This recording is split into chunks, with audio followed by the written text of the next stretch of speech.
diniscover natin at sinubukan natin magtanim ng mais sa balde kung mabilis ba tumubo o mataba ba siya or maganda ba ang kanyang pagtubo. Ito ay yellow corn na mais at ilan dis na nga ba ito. At simple lang natin itanim sa mga balde at ito ay D1, panimula ng ating pagtatanim hanggang sa paglaki at hanggang sa 1 month.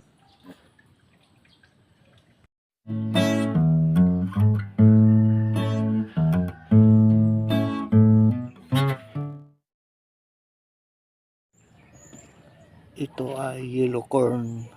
Sinubukan natin itanim sa balde kung tumubo siya ng maganda. Isang botel atin itatanim. Ayan.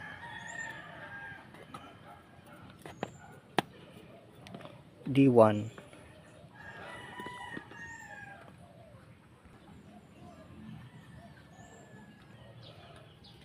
After 10 days, ito na ang kanyang growth. At mayroon siyang sukat na isang dangkal. Mayroong 3 ang puno, mayroon 1 at ito ay 2. Ayan na sila.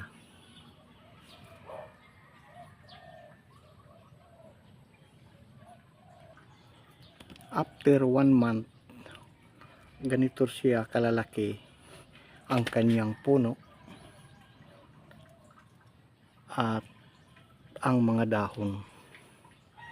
Mayroon na siya 1 meter na leaves or dahon sa 1 month.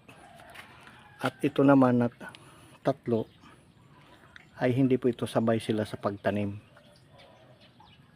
At napahabol na lang po sila dahil sa kinain ng insekto. Kaya ito yung 1 month duration ng yellow corn na mais na mayroon 1, 2, 3 ang taas ng 1 month na naitanim mula sa D1 sa una na naitanim yung yellow corn. At may haba siya ng mga spare or leaves na 1 meters.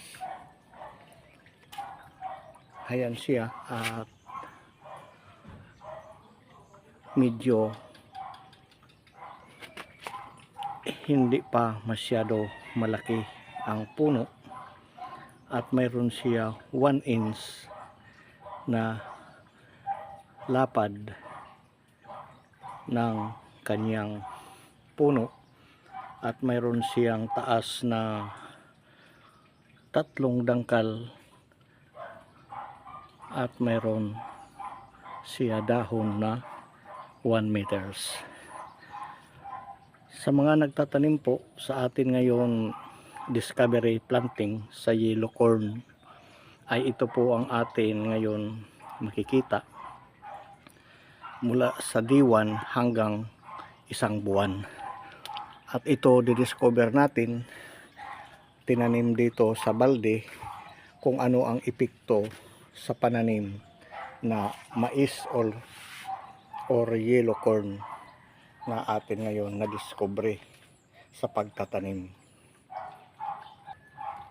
Sa mga outdoor po o malalaking taniman o mga farm sa mais ay depende po sa mga soil at fertilizer na kanilang ina-apply para lumaki o maging mataba ang mga pananim.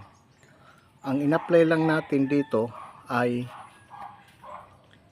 duck manure or sapato. Kaya tinatawag natin na manure o duck manure. Iyan ang pinanggalingan sa fertilizers na hindi na nabili. Dito mayroon tayong naipon or naimbak na mga fertilizer na duck manure. Ganito siya ang kulay, para siyang lupa, at ito ay panlagay sa tanim at hindi na binibili. Sa atin pananim na yellow corn ay kahit sa balde lang po natin itatanim. D1, 5 days at 1 month na atin ngayon ito gindiscovery at itinanim natin sa mga balde kung ano ang kanyang tubo o hanggang sa paglaki. Marami po salamat sa panonood. Thanks for watching. At huwag makalimot po mag-subscribe sa ating Tanim Oras Vlog sa YouTube channel para sa susunod pa naman na ating mga adventure sa pagtatanim na inilagay natin sa mga balde. Shout out po sa lahat ng mga subscribers. Salamat sa inyong suporta at sa mga nanonood po.